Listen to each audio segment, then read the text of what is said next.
For more than a century, the US dollar wasn't just a currency. It was the world's anchor, the measuring stick of value, and the ultimate symbol of global power. But like every empire, even the strongest currencies don't collapse all at once. They break slowly, silently, through a long series of small fractures that compound over decades. And that is exactly what happened to the dollar.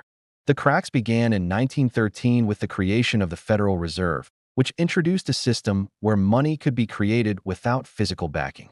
Then came 1971, when President Nixon unpegged the dollar from gold, turning the currency into a pure promise, backed not by metal, but by trust. And trust, once lost, rarely returns. Over the next 50 years, America printed trillions to sustain wars, bailouts, recessions, pandemics, and political promises. Every crisis demanded more dollars. Every solution required more debt. And every new dollar quietly weakened the old ones in your wallet. Meanwhile, the world watched. Countries like China, Russia, India, Brazil, and even European allies began preparing escape routes, searching for alternatives to a system controlled by Washington. The shift was slow but steady. International trade deals bypassed the dollar. Reserves diversified. Nations bought record amounts of gold. And then the final accelerators arrived: digital currencies, geopolitical tensions, energy crises, and global inflation. Suddenly, the dollar wasn't the only player on the field. It was just one of many, fighting to stay relevant in a world it once dominated. The truth is, the dollar isn't dying because someone is killing it. It's dying because the world that needed it no longer exists. The global economy has evolved, and the dollar stayed the same. And now, the question isn't if the dollar collapses. It's what comes after it. For decades, the world depended on the US dollar the same way lungs depend on air. Global trade, oil purchases, international loans, and central bank reserves were all built on one foundation: trust in the American financial system. But that trust didn't vanish overnight. It leaked out slowly, almost invisibly, through 1,000 decisions made in conference rooms, war rooms, and boardrooms across the world. The escape began with small cracks. Countries like China and Russia started conducting trade in their own currencies, at first for political leverage, but later out of necessity. The 2008 financial crisis showed the world something terrifying. Even the safest system could implode from within. Suddenly, nations realized they were too dependent on a currency they didn't control. Next came the sanctions era, when the US began freezing foreign reserves and weaponizing the dollar system. Many countries saw a warning sign. If it can happen to them, it can happen to us. For global powers, relying on the dollar was no longer just inconvenient, it was dangerous. So they began building lifeboats. China built its own international payment system. Russia and India created bilateral trade deals. BRICS nations designed gold-backed alternatives. Every one of these moves chipped away at the dollar's dominance. Then came the ultimate catalyst: digital finance. Blockchain-based settlements, state-backed digital currencies, and instant global transactions made it possible to bypass the dollar entirely. Today, more than half of the world's population lives in countries actively reducing their dollar dependency. It's not a rebellion, it's a quiet evacuation. The world isn't running toward a new system. It's simply walking away from an old one that no longer serves them. And the US cannot stop it because the shift is already in motion. As the dollar slowly loses its grip on the world, a single question rises above every geopolitical debate: what comes next? History shows that when a dominant currency falls, something else always takes its place. But this time, the battle isn't between countries, it's between entire financial systems. And three contenders stand at the front of the line.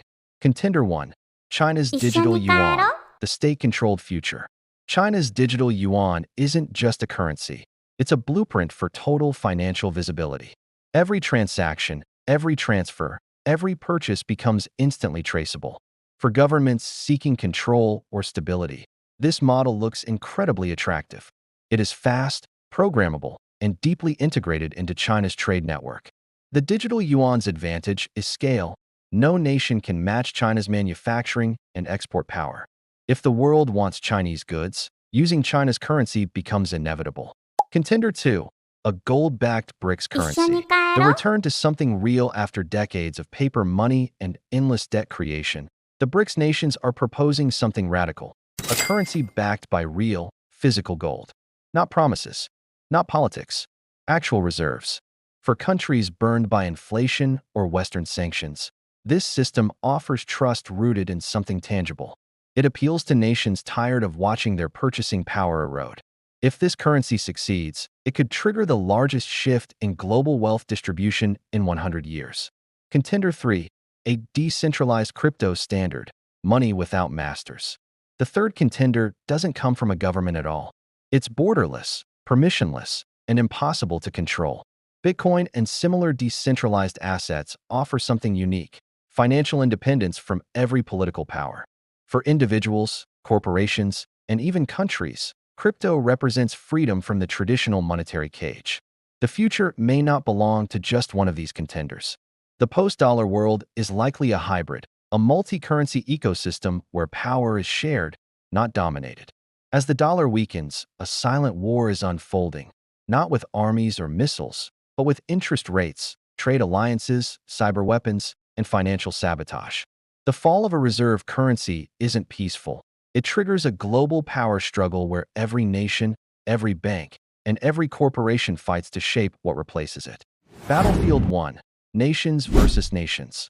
The new monetary Cold War countries like China, Russia, and members of BRICS see the decline of the dollar as their chance to rewrite the global financial order. They're forming currency alliances, building gold reserves at record levels, and creating alternatives to SWIFT. On the other side, the United States and its allies are desperately trying to defend the dollar's dominance through sanctions, military protection of trade routes, and strategic interest rate decisions. Every move, from China's oil purchases in yuan to America's rate hikes, is part of a deep geopolitical chess game. Battlefield 2. Central banks versus the public. The rise of digital control. Central banks around the world are testing digital currencies, CBDCs. Their goal isn't just modern payments. It's full monetary visibility and programmable money. Money that expires. Money that can be blocked. Money that can be restricted by geography. Money tied to carbon scores. For governments, it's a dream. For citizens, it could be a financial cage. This is one of the most intense battles of the modern age: privacy versus surveillance, freedom versus control. Battlefield 3. Tech corporations versus governments. The Silicon Leviathan. Big tech companies, Apple, Google, Meta, Amazon, now control more user data than most governments. They run digital payments, cloud infrastructure, identity systems, and even AI-driven decision engines. As fiat currencies weaken, these corporations are positioning themselves as the new financial overlords, offering stablecoins, digital wallets, and private financial ecosystems. Governments fear them. Citizens trust them more than banks. This sets the stage for the biggest power shift in human history. Money no longer guaranteed by nations, but by algorithms and private networks. The battle for the final currency has already begun, and its outcome will reshape the world more than any war in the last century. So what comes after the dollar dies? Not chaos, but a transformation so massive that future historians will call it the beginning of a new monetary era. The end of one currency is always the birth of another. But this time, it won't be a single nation's money. It will be something far more radical. 1. A global digital reserve currency, backed by multiple nations. For decades, the world relied on one country to run the global monetary system. But after the dollar collapses, no nation will trust another with that much power again. The next reserve currency could be a BRICS-backed digital token tied to gold, oil, and commodities. A basket currency controlled jointly by multiple economies, or an IMF-style special drawing right, but fully digital and programmable. This structure spreads power instead of concentrating it. No single country can weaponize it, and global trade becomes more stable, at least on paper. 2. Gold's return as the final backstop. Every time fiat dies, gold returns. Not because it's shiny, but because it's the only asset every civilization has trusted for 5,000 years. Central banks are already hoarding gold at the fastest rate since 1967. When the dollar falls, gold will quietly return as the final guarantee behind digital currencies. Not in your hand, but behind the scenes, backing the new system. 3. The rise of parallel currencies. In the post-dollar world, we won't have just one currency. We'll have many layers. National CBDCs for daily use.